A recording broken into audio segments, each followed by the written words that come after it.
And Mythbusters with your heart. You might work out to protect it, but are you doing it the correct way? We'll see you for that and much more Monday at 5 a.m. This portion of the news is brought to you by Hy-Vee, where there's a helpful smile in every aisle. Dr. Oz is bringing healthy back. Transform your life. Weekdays at 9 a.m. Now, from across the tri-state, this is KHQA Sports. And tipped up the evening, everybody, and welcome to Sports Final, your crescendo from what we may look back upon as a transformative week in local tri-state sports into an uber-busy weekend. And the headliner on this day, regime change of a basketball nature at 10th and Jackson. Now, he turned Providence St. Mel into a state champion and a national powerhouse in the 1980s and breathed new life into the moribund Hales Franciscan program a decade later. Here we are some 20 years later, and Quincy Notre Dame has doubled down on Tom Shields, bringing him back to Illinois from the American Southwest under the working assumption that he still has the Midas touch in rehabbing parochial programs. It is with great optimism that I proudly introduce the next head coach of our Raider basketball program, Mr. Tom Shields. And to me, this is absolutely full circle. This is closing the circle from where I started, Jump Street, all the way around. I told the guys, I think in one meeting, if I could have picked any job in the United States, and certainly in Illinois, it would have been this one. You know, again, when you talk about the type of kids that he's dealt with, from inner city Chicago to the farming communities to the Italian kids to kids in the Southwest, and somehow, some way, has been able to relate to those kids. And you know, it's not one type of offense or one type of defense. It's, you know, he puts together a plan according to what these kids can do. So it didn't take very long. One question, and you know, he was able to sell himself to the committee. It's really great to have a guy like that come in. I think he's confident. You can tell, especially by his speech, that he's confident about winning, and I think he's going to be a great job to put all of our pieces together and be successful. I've learned over the years, if I can teach my guys to make the proper decisions automatically and everybody's on the same page, that leads to success. My team's unselfish, they'll chippy, they'll play hard, they'll be entertaining. We're going to attack offensively and defensively. We're going to run when we can. I run a structured numbered fast break, which has been one of my top clinic topics over 30 years. Defense will be junkyard dogs, aggressive, multiple defenses, mans, zones, full court presses. 9 or 10 guys are getting every game because you got to play 9 or 10 when you're playing all out. It makes practices more fun. More kids play. The fans like it because you're not trying to win 31-30. We did get the kids the best candidate. We got the kids the best candidate, and we're excited about it. And he's been around the block. He's seen it.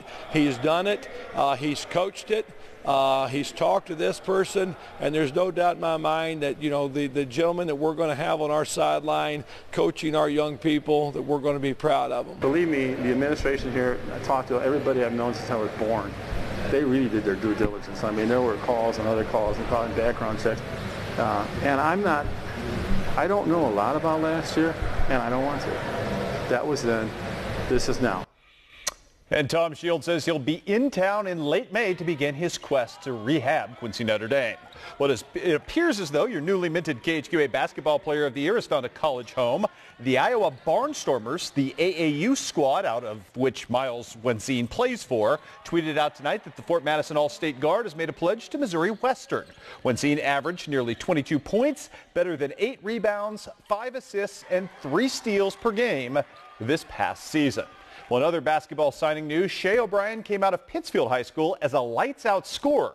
But 2 years of polish added to her game at John Wood really upped the ante on her talent, so much so the Lady Blazer guard signed a national letter of intent today to bolster her backcourt, or to bolster the backcourt, at Division II UMSL. I think obviously because it's Division II and that's a great opportunity. That's what I've always dreamed, to be able to play at that level. And the coaches, they really stood out to me. They're really knowledgeable about the game, and that's where I wanted to take my next step. The growth process has been interesting for you for the last 2 years, and you kind of morphed into a point guard as opposed to a sort of have to do it all for high school. What's that been like for you, and how are you a better player after 2 years here?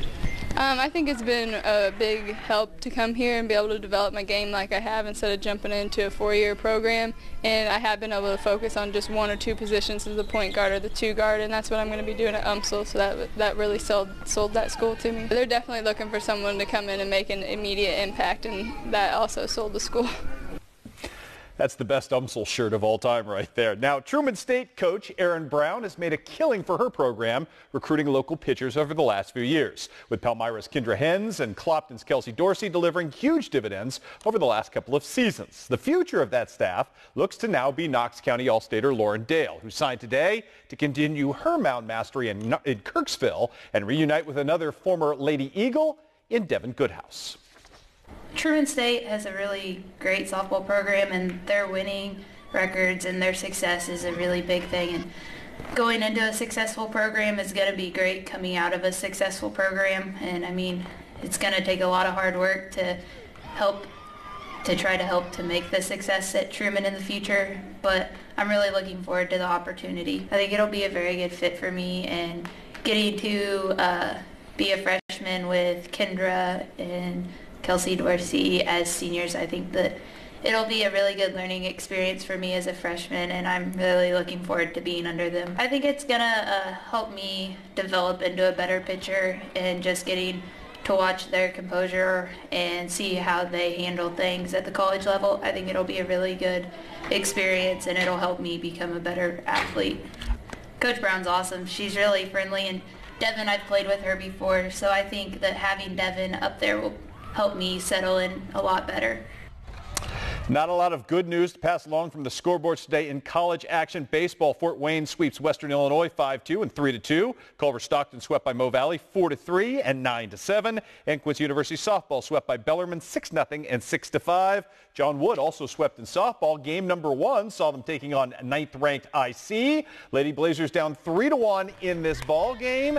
Alex Wehar right here drives one deep to the fence. That will score Haley Hamill, make it a 3-2 ball game, and the John Wood comeback effort in the bottom of the 6th still on. Kristen Luce ties the game right here. And then it's Lindsay Van Tress, who had been struggling on this day. The Palmyra product gives her team the lead going into the top of the 7th. Unfortunately for the Blazers, they would lose this game by 1. Final count was 5-4. They also lost today by a 10-9 count. Track and field today, Central Invitational. Host team wins on both sides. On the boys' side, Shelico Thompson, Alhair Saldana, and Brock Johnson sweep the high jump, the long jump, and the triple jump for the Panthers. Also, Caden Miller, Kylie Kuhn, and Kylie Hall of Unity do the same thing for the Lady Mustangs in the jumping events, while Maisie Walker wins the shot and disc for West Central, and Megan Eilers wins both hurdles titles for the champion girls. Hannibal and Burlington opening up the Hannibal soccer tournament. Burlington's got a good one in junior Elise Huber. She scored 3 on the day, breaking away from everybody. It was just that easy for her as her team builds an early 7-2 lead on the Lady Pirates. Lauren Whelan, I should say, had a pair of goals in this one, but not nearly enough as Hannibal falls short. 7-3 your final in that soccer match on the day. Some softball scores today. Illini West knocking out Payson 10-0. Camp Point Central gets another great combined pitching effort from J.C. Nall and from Brad Gennebacher. Also today, Beardstown. Boy, Brown County, when the bats are going, really good. Kelly Buss leading the way today for our Lady Hornet blowout victory over the Lady Tigers. And North Fulton sweeps a pair from Bushnell West Prairie 2-1 and 12-1 your final there. Baseball today, Rushville Industry, too much for Payson Seymour. It was West Hancock beating Monrose behind a home run from Will Fox. Pittsfield with a great pitching effort today from Jacob Jenkins in a win over North Green. And Canton gets another home run, this time from Logan Brown in beating up on South Shelby today. 12-0 was your final there. Beardstown and Illini West going at it today. Gus Vermillion, his team down 1-0 in the bottom of the first. Gus was going to take care of that. Beautiful little chopper that just keeps rolling. There's an air on the back end of it that allows a run to score. So that single makes it 1-all. Will Robertson, danger. Will Robertson right down the line right here with the RBI smash to put his team up 2-0, or 2-1, I should say. Carlos Jimenez, who comes to us from the Dominican Republic, just a sophomore. What a wonderful young pitcher he has looked to be in the early season, and he's going to be pretty darn good. Beardstown staff tells me he really knows how to pitch. We saw that today. Quentin Ledover gives his team the lead for good in this ball game, just putting one in play, driving one home, and Jimenez does the rest. Struck out 3 today, went 6 full, really did a nice job.